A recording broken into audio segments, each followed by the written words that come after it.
Hello and congratulations on getting access to this video course on how to optimize your videos before making your YouTube videos live. So this is video number 1, which is the introduction to YouTube search engine optimization. So I want to first start out by saying the goal is to focus on doing the right amount of keyword research and video file automation before actually uploading any of it to YouTube. So essentially this is all about what most people forget about doing before making their YouTube video live. Because if you think about it, most people think about, okay, what do I do after I upload this video? They don't really think about what they have to do before making it live. So this is not about what you can do afterwards, as that is a totally different focus, but rather before. So besides simple optimization, you really need to know that YouTube ranks the videos that people watch the longest. Meaning, let's say for example that we have a 10-minute video. YouTube looks at that video. They look, yes, at the likes, dislikes, and comments, but they also look at, okay, do people actually watch most of this video? And based on, let's say, 1,000 views, how many of those 1,000 views actually watched either 50% or 100%, or how many minutes total? 1,000 times how many minutes was watched. So they really look at how long people watch the videos as a whole. Meaning the more viewers and the longer that they watch, that will get you ranked up further and further up. So instead of focusing on, spammy tactics, tons of backlinks, and all of that, our goal here is to really focus on the user experience. So what I want to do now is give you a quick overview of what's inside this video course. This is, of course, video number 1. Video number 2 is going to be about competitive research, or in other words, researching your competitors to kind of get a better idea of why YouTube is ranking those videos. Video number 3, we'll talk about highly searched keyword terms and how you can find those for your product or service or whatever you're trying to promote. Video number 4, we'll talk about your title and your description. Video number 5, we'll talk about video file optimization. So we're going to optimize the actual file, because each file has essentially information in it. And of course, video number 6 will talk about why your thumbnail is important and how to make it professional and good looking. And video number 7 will talk about video length and why that matters. We talked briefly about it just now, but I'm going to dive in deeper in that video. And of course, last but not least, I'm going to give you a secret tip on how to outrank your competitors in video number 8. So before we get started, I want to talk about what you need to have in hand. You're definitely going to need your product or service and an idea of the niche that you're targeting. You also need to have a video that is ready to be uploaded. And with that said, let's move on to video number 2. Hello and welcome back. This is video number 2. So let's talk about competitive research. You see, the best way to understand how you can rank better is to know what is already ranking in your niche or your market. So what we want to do here is we want to analyze the videos that are on the top.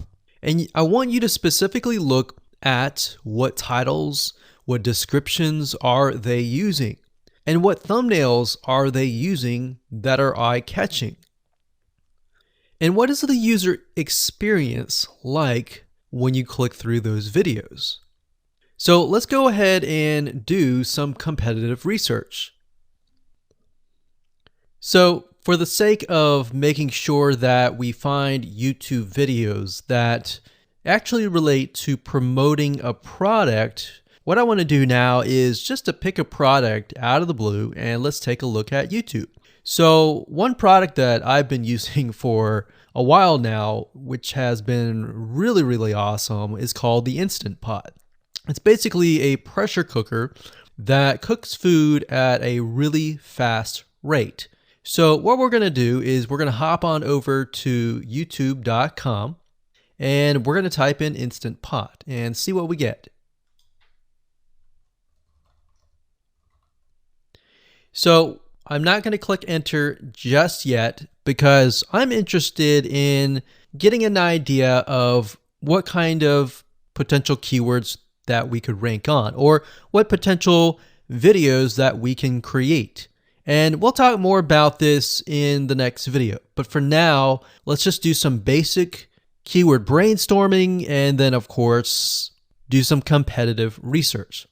So Instant Pot, we got Instant Pot recipes, we got Instant Pot ribs, Instant Pot roast.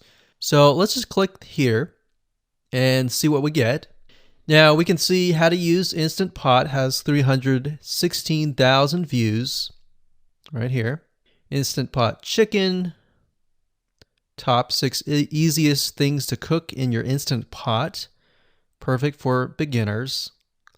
All right. So let's just take a look at the top 3. So let's go ahead and open those up. And let's analyze them. So the first one is this one here. And let's pause the video. We'll skip the ad. All right.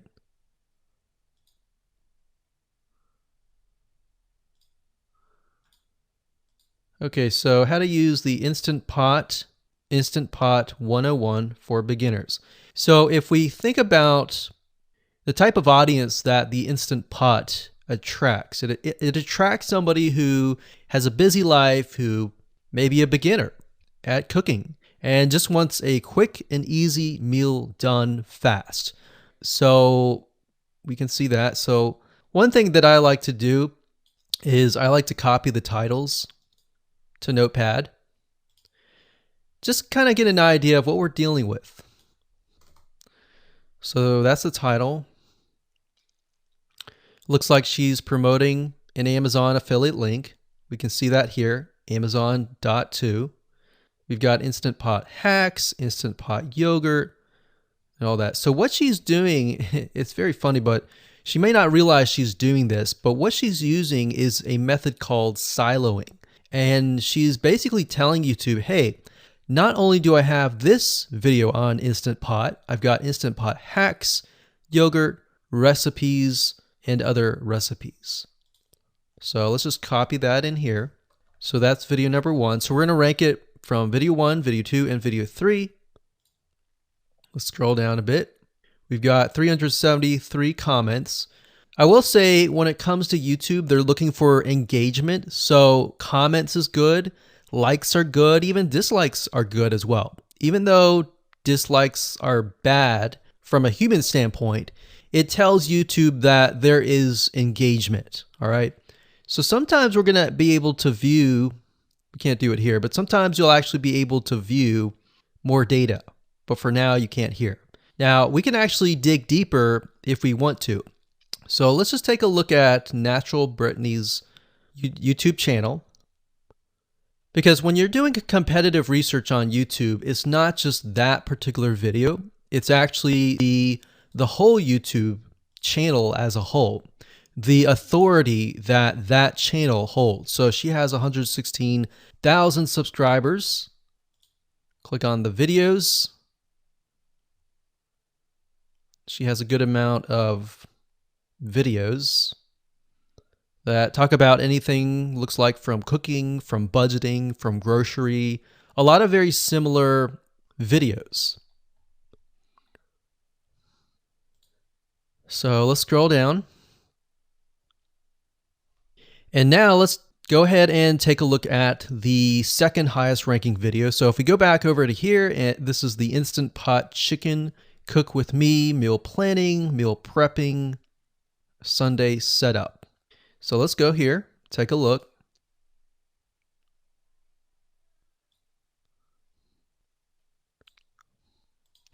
Okay, let's see here. So it's a 20-minute video, all right? And it has 658 likes, 5,000 views. If we take a look at this video here, this has 320,000 views and 7,000 likes.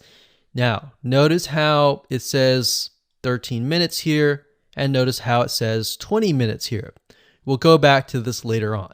All right, so we'll talk more about why a certain amount of time of your video is important, why the timing is important.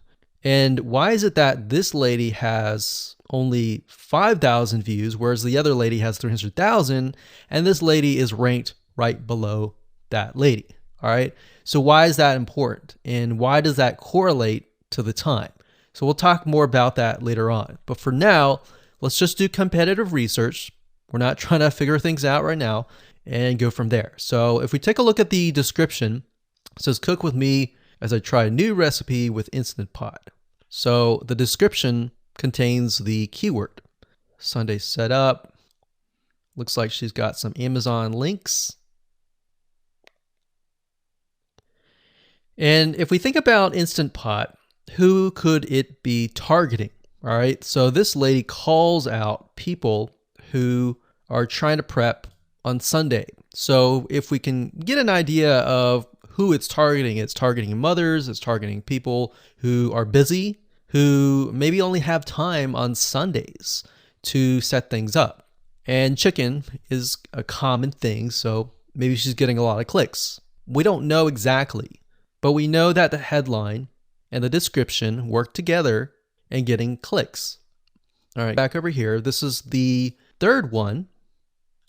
So let's take a look at this one. So this one is 8 minutes, but it has a lot more views than those other two videos, but it's shorter. It's shorter, but it has longer amount of views, and it's third. It's got 11,000 likes and 633 dislikes. If we scroll down, we can see that it has more comments than the first one. So why is it that the first one is number one and this one is the third one and it has more views and more comments? Well, we don't know exactly why, but I have a hunch as to why that is, which we'll talk more about ranking and what Google and YouTube is looking for later down the road. So that's that. Let's just copy that title. And I'm going to go ahead and pause this video and we'll copy and paste that information to the notepad. Okay, so I went ahead and copy and paste the information. So this is video 1, this is video 2, and this is video 3 down below. So let me make this bigger so we have this information. So as we're kind of analyzing the competitor, we want to save this for later, but can you kind of see a similarity here? So this is calling out the target audience. This is calling out the people who are busy, essentially. And top 6 ways, top X ways, top certain number ways is always a good title. So perfect for beginners. So if you can imagine, we already see that this title has beginners. This one's calling out perfect for beginners. And this one essentially is calling out people who are busy. So it's a target audience. So that's key. So having this in hand gives you a better idea on what potential titles and descriptions that you can have. Now, you can do some deeper dive competitive research using specific tools. And one specific tool is called Social Blade. So that's socialblade.com, as you can see here. And I like to use this to kind of get a better idea of the YouTube channel as a whole. Because what you're trying to figure out is, did this person rank because their channel as a whole has a lot of traffic?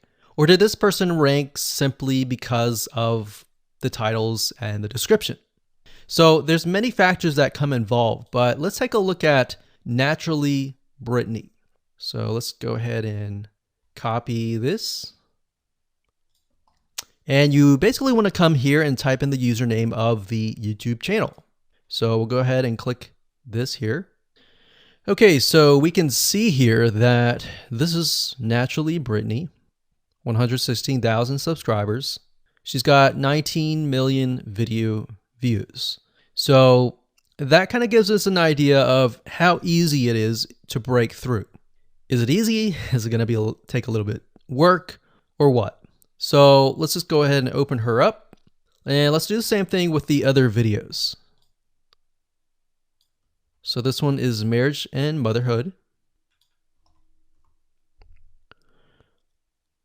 We got that here. So she has 7 million video views. So it's about half of what we saw earlier. And this one is called Six Sisters Stuff. And this one has about 9 million video views.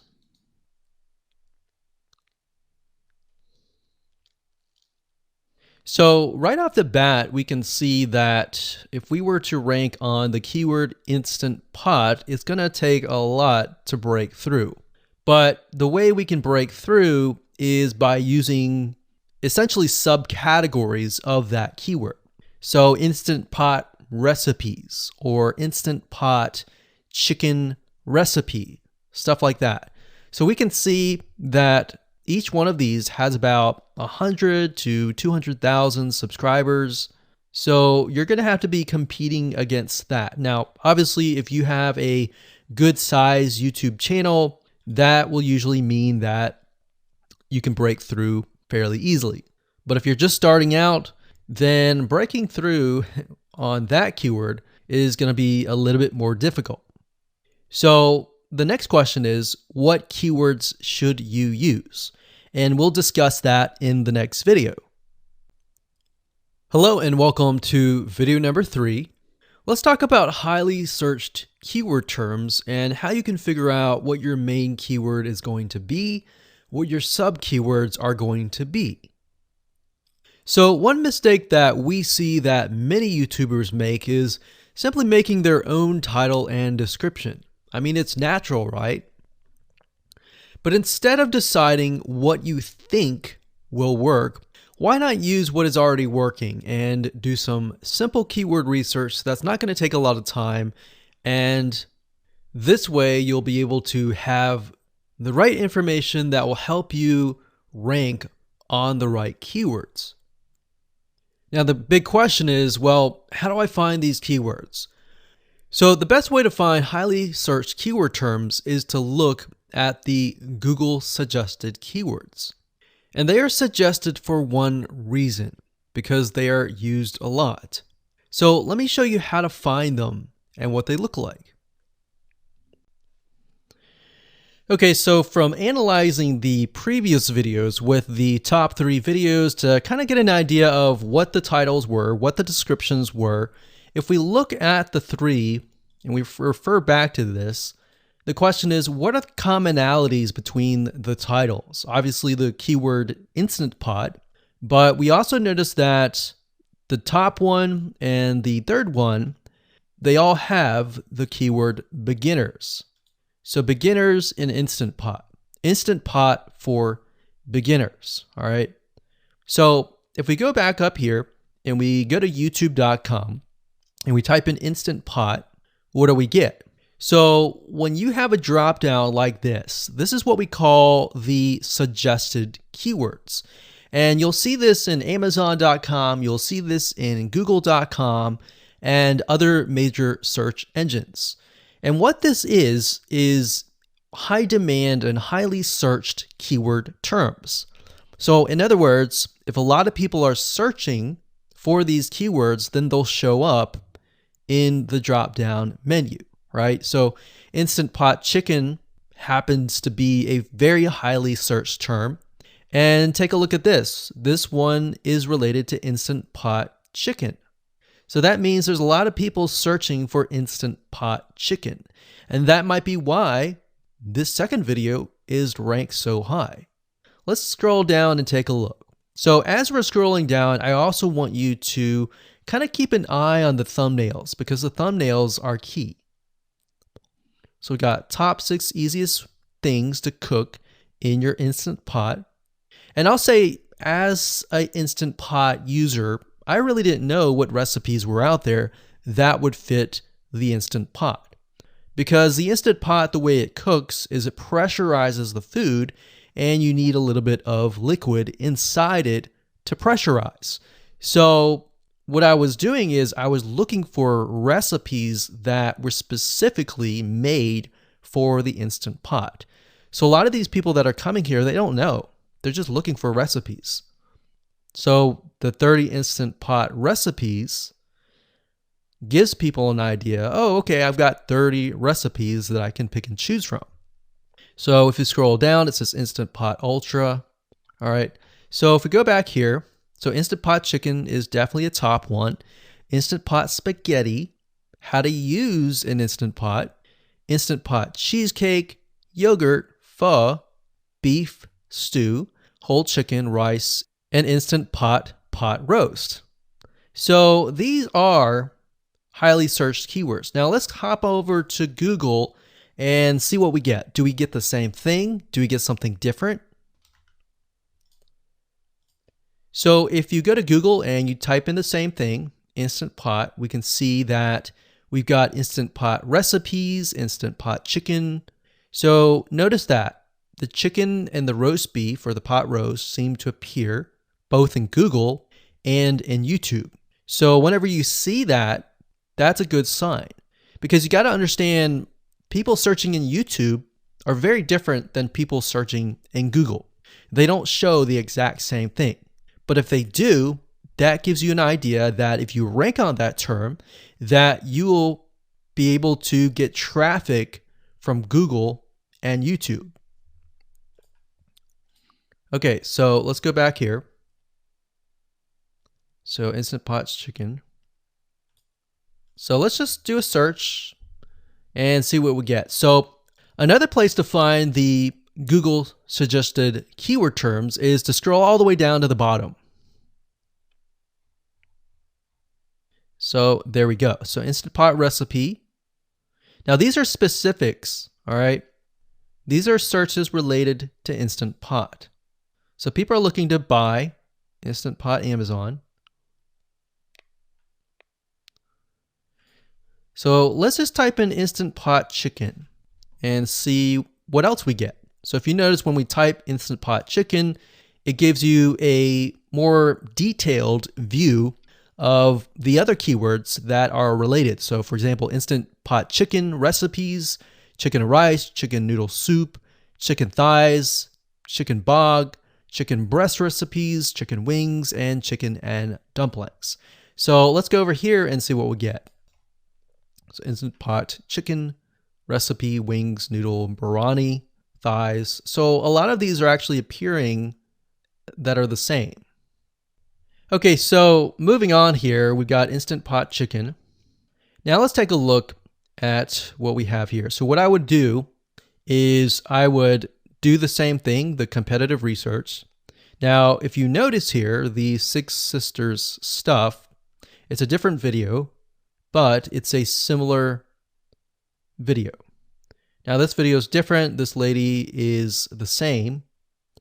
And that's another thing. So if you rank high on the main keyword, then you could potentially rank on the other smaller keywords as well.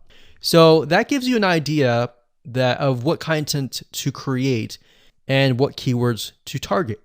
So we could potentially make it about Instant Pot Chicken. And what I would do is go back here. Let's say we want to title it the Instant Pot Chicken. What I would do is I would scroll here and take a look at questions people are asking. So how do I cook chicken and potatoes in Instant Pot? How long does it take to cook chicken pot, Instant Pot? We scroll down, and what I would do is grab these keywords. So I would grab these keywords.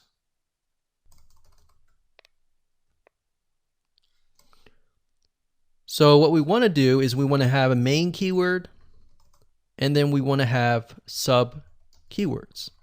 So the main keyword here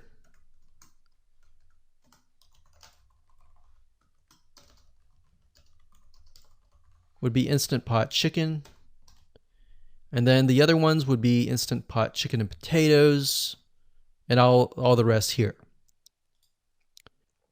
So having these in hand will give you a better idea on how to go about creating your titles and your descriptions so that you can target specific keywords, and that you're not like any other YouTuber who is simply making up titles and descriptions just out of your head.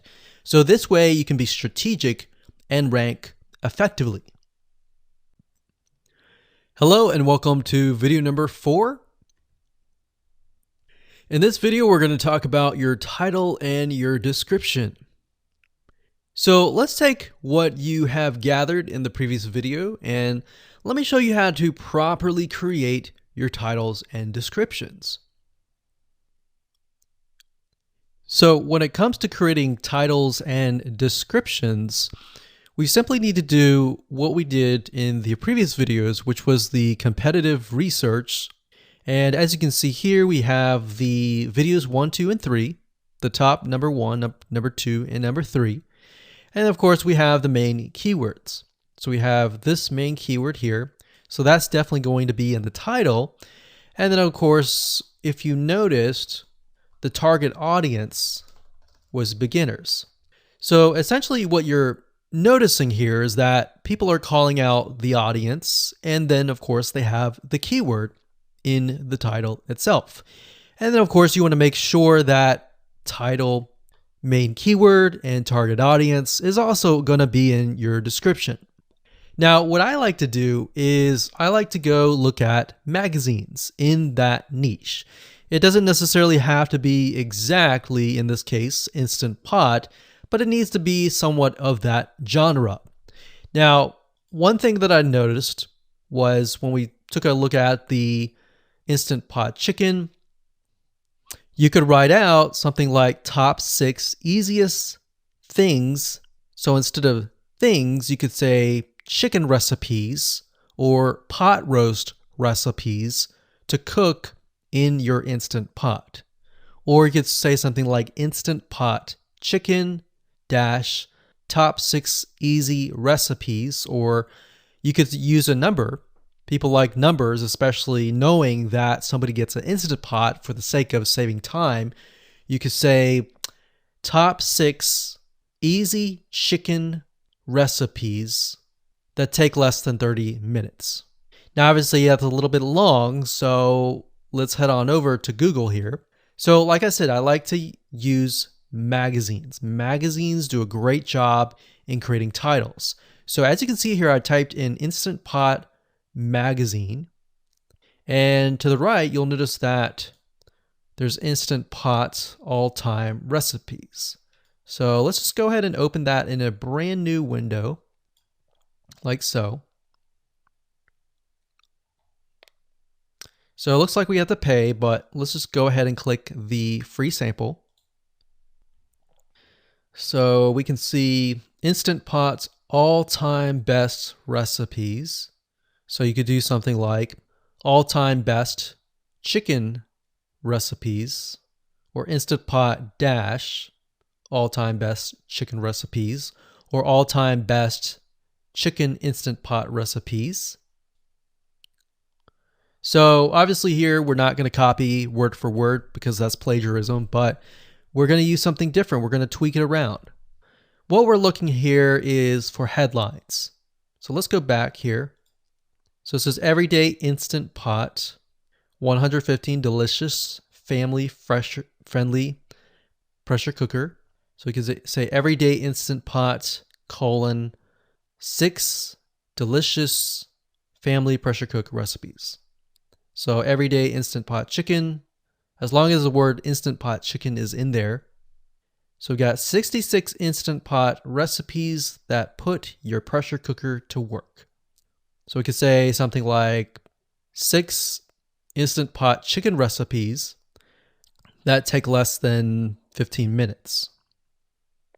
And yes, believe it or not, Instant Pot can literally cook something like a pot roast within less than an hour, or sometimes half an hour.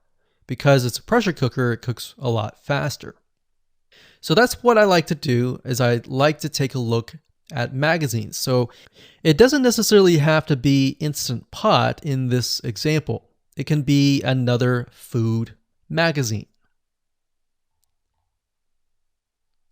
So essentially that's how to create the titles. As far as the description goes, if you take a look at what they've written here, the first one that's ranking really well, as you can see here, we've got Instant Pot 101 for beginners. So you'll notice that they are trying to target the keyword Instant Pot 101 for beginners. So they've stated that in the title, and they've also put it in the description. So it says everything you need to know about how to use the Instant Pot in a beginner Instant Pot recipe. So notice that they use the keyword beginner Instant Pot twice. And then of course they got Instant Pot hacks, Instant Pot yogurt. And what they're essentially doing here is they're linking to other related videos. Now, Google's smart enough and YouTube's smart enough to have an algorithm to read the description and think, okay, they've got other videos that they've created that are related to Instant Pot. This video must be good, or this channel must have a lot of relevant information. So we're going to rank it a little bit higher because it's going to give people what they want to see. So now we look down here, it says Instant Pot Chicken. So this is the lady who is ranking really high on Instant Pot, but also Instant Pot Chicken. So it says cook with me as I try a new recipe with my Instant Pot. So we can see the keyword Instant Pot here. And as you can see, the description is really written for the user, but it contains the keywords that are necessary. So you don't need to write something like Instant Pot Chicken or something that's just a bunch of garbled information. You want to make sure that the title and the description attract people first and foremost, and then embed the keywords within. So the third one, we've got top 6 easiest things to cook in your Instant Pot, perfect for beginners. So it says, today I'm sharing with you the 6 easiest things to cook in your Instant Pot. So you can see here, the title is here, but the title is also in the description. It says, now these are perfect if you are just starting out or even had the Instant Pot for a while. So you can see the keywords that are embedded, but it's really written for the user. And that's the way it should be, because the title and the description will actually show up in the YouTube search engine, as you can see here. So we've got the title, we've got the description. So we want to make sure that the first sentence in your description is catchy as well. Hello and welcome to video number 5. Let's talk about video file optimization. Did you know that all files contain data that tells YouTube what your video could be about? Let me show you. Okay, so the way that YouTube gets an idea of what your video is about is by transcribing it. And for the most part, it can usually figure out what your video is all about if you have voice and speaking in it. Now, you can go one step further by adding what we call video file metadata.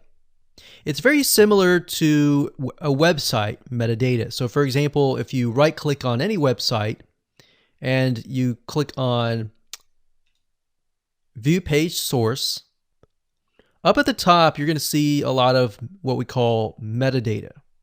So right here, we can see the name, the title, the description, and all that information. So what that does is it tells Google essentially what your website is all about. So very, very similar in this case of what we're doing here. So what we're doing here is we are taking the video file that you have created and embedding it with more information. So besides the title and description, YouTube will be able to read the metadata inside of your video. So it'll make a little bit more sense when I show it to you. Now, it's really hard to find software out there that allows you to embed metadata except for a few. So one of them is called Video Converter by Wondershare, and that is videoconverter.wondershare.com. That's videoconverter.wondershare.com. So if you go here and you go ahead and download up at the top, you will be able to embed metadata. In fact, we're going to be using that for this particular video. Now, there are other software out there like the Adobe Bridge software, which allows you to embed the metadata into your video. Now, the reason why I'm using Wondershare is because I feel like it's a lot easier to use. So if you go ahead and download this, we're going to open this here. And what I did was I clicked Add Files, and I chose the file. Now, there's a lot of things that you can change about the video, but what we're particularly interested in is this eye icon right here. So click this eye icon, or letter I here, and you're going to see that it says name, language, episode name, actors, directors, screenwriter, tagline, and description, and comments.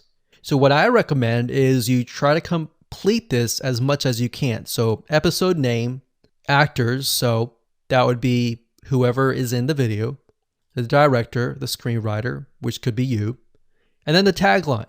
What I would do is the tagline be your title, and then the description be your description. So whatever you're going to upload to YouTube, put this as a title and put this as a description.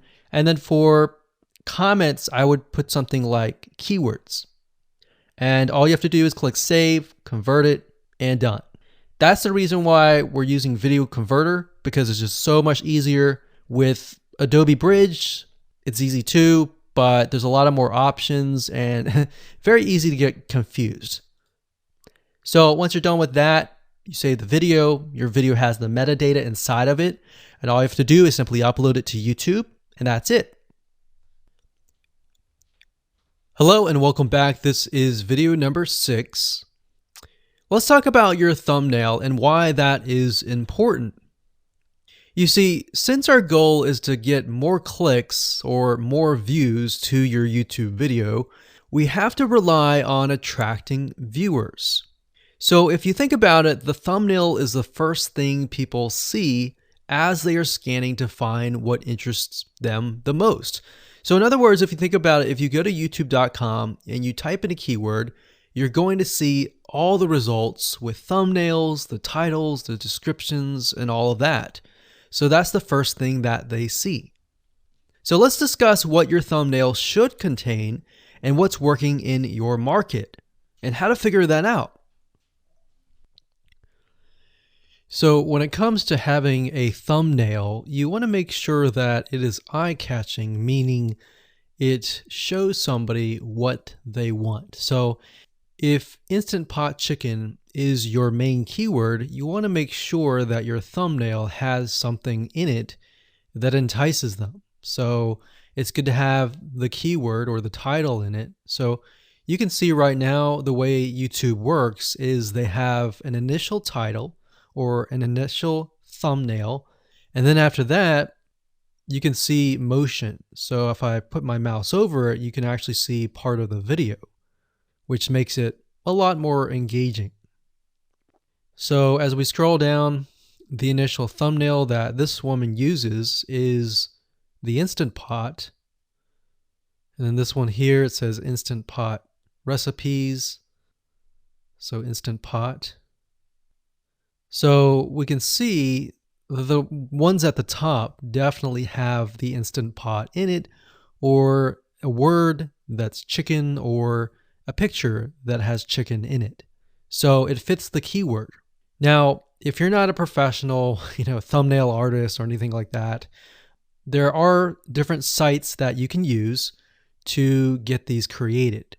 Now, bear in mind that you never want to use a thumbnail that is clickbaity or that lies to somebody, because if they click on it and then the video is nothing like the thumbnail, then guess what? You might get tons and tons of clicks and perhaps views, but you're not going to get people watching your video, which is very, very important, which we'll discuss in the future videos.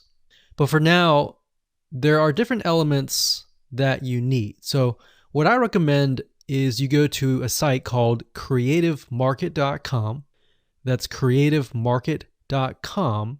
There are other sites like graphicriver.net, but over time we've realized Creative Market has a lot of really good designs. So what we can do here is in the search box, we're going to type in YouTube thumbnail. And we're looking specifically for templates that we can use for the thumbnail. So it says YouTube thumbnail pack. Let's go ahead and open that. There's one here. There are end cards, but that's a little bit different. That basically comes at the very end of your video. So we got urban thumbnails, different types of thumbnails. But the reason why I like Creative Market is buying templates for specifically YouTube thumbnails is going to make your life a lot more easier, especially if you can make it professional. The more professional it looks, the more professional your viewers will click through. So if we click on this, we can kind of get an idea of what we're dealing with.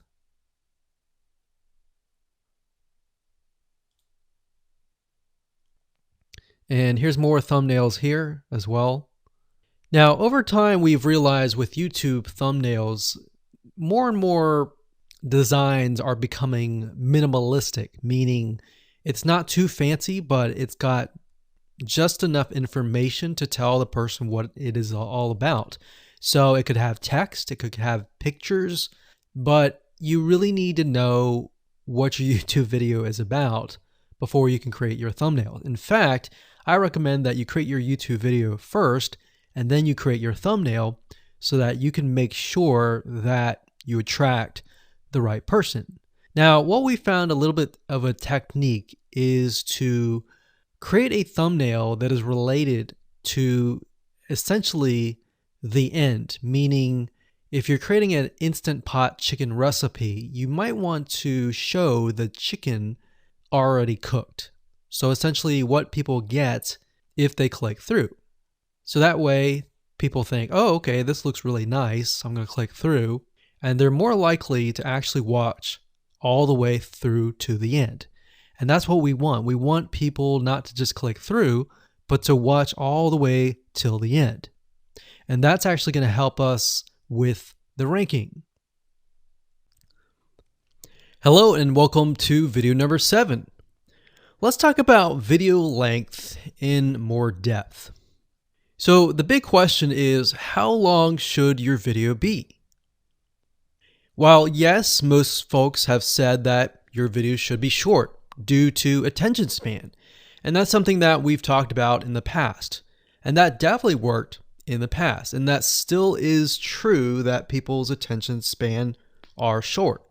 But today, in terms of YouTube, your video length should be longer, and here's why. Did you know that YouTube ranks your video based on how many minutes your viewer watches? We talked briefly about this in video number 1, but I want to talk about why that is the case. Statistically speaking, most people that we have found, based on statistics that we have seen in YouTube, most people watch about 50% of a video. Even the people that are interested in a video, they watch 50% of a video. So if that, in this case, is a 5-minute video, an average viewer is only going to watch about 2.5 minutes. Now, here's why that is important. If you're competing against someone who has a 30-minute video and their viewers watch 15 minutes, which is about 50%, well, guess what? Even if they can have less viewers than you, they're going to beat you because they have a longer video. So if you got the 2.5, they've got the 15 minutes, they can send less people and still beat you. And YouTube will favor them in the end. Now that, of course, is assuming that the views are legitimate and people are actually watching. And that's why user experience is so important. So to give you some real life practical application, let's hop on over to YouTube and I'm going to show you proof that this works. Okay, so let's take what we learned and what we just discussed and apply it to some real life practical application. So if we head on back over to youtube.com, we type in the keyword Instant Pot recipes, we can see this one, and this one. So let's go ahead and open these up. So we got this one, and this one.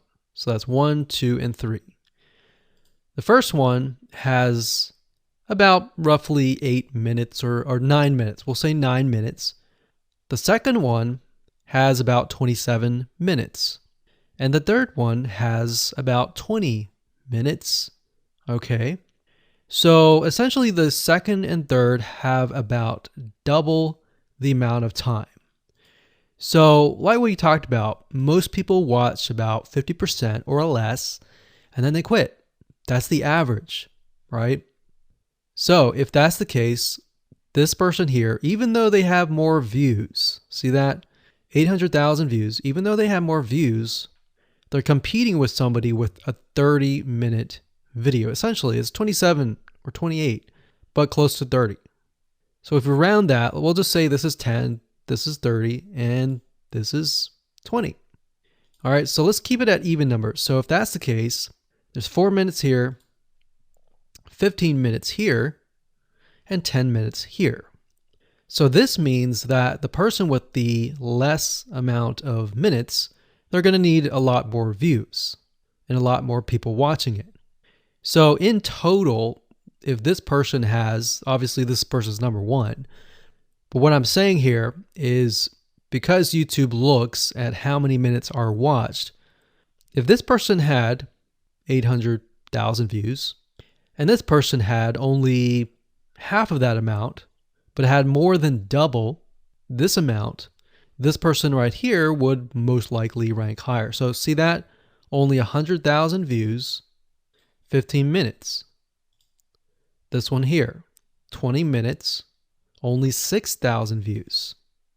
So you might ask, well, shouldn't this be maybe number one?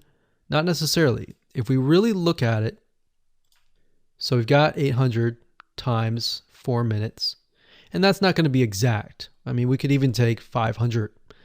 And this is definitely going to be number one. And this is definitely going to be number two based on the information. But this person, because they have a long enough video, even though they have less amount of views, they're still able to rank pretty high.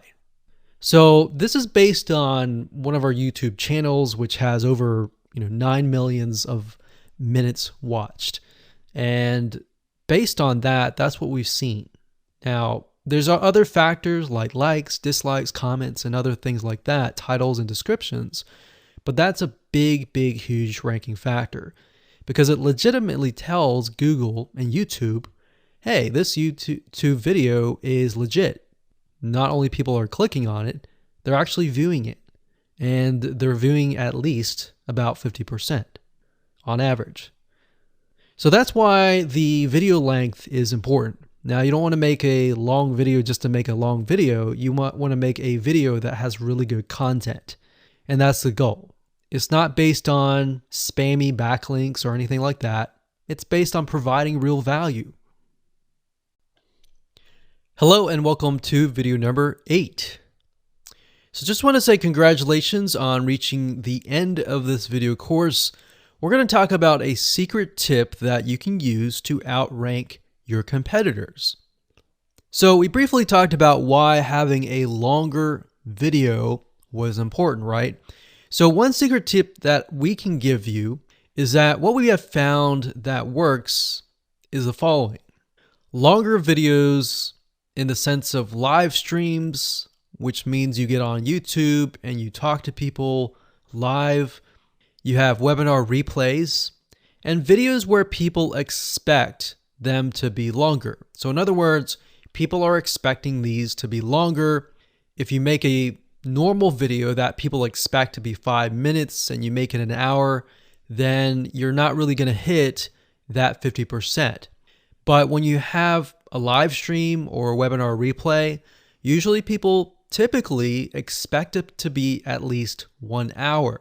So because people expect it to be 1 hour or longer, they expect to take time out of their busy schedule to actually watch your longer video.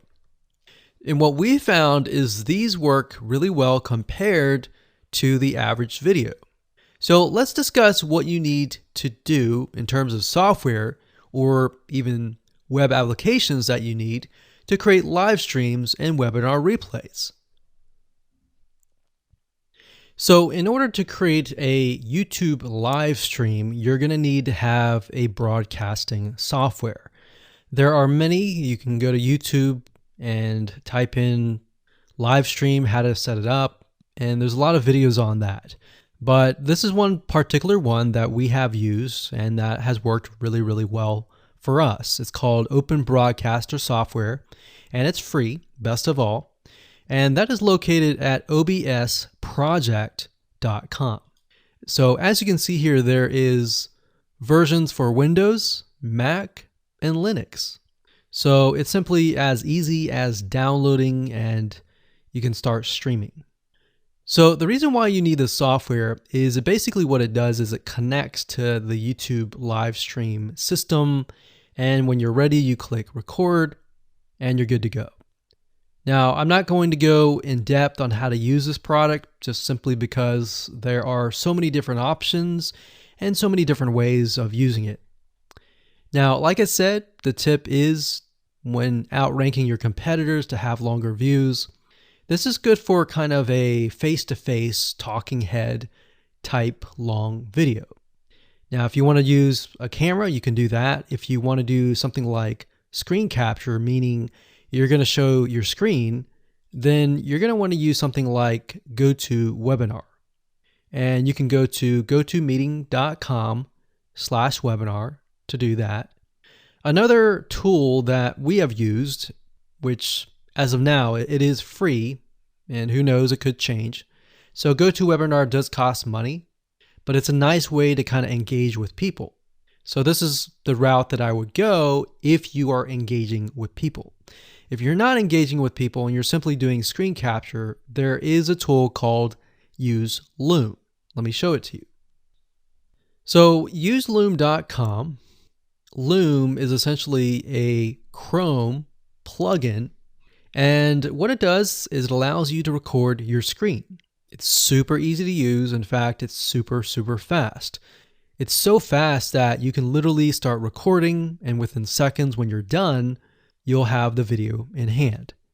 And you can download the actual video file to your computer really fast. So those are the three options that I would go to, and really depends on the avenue that you want to take. So like I said, create a longer video, but just don't create any content. Make sure that the content is valuable, because you want to make sure that people watch all the way through, or if not, watch at least 50%.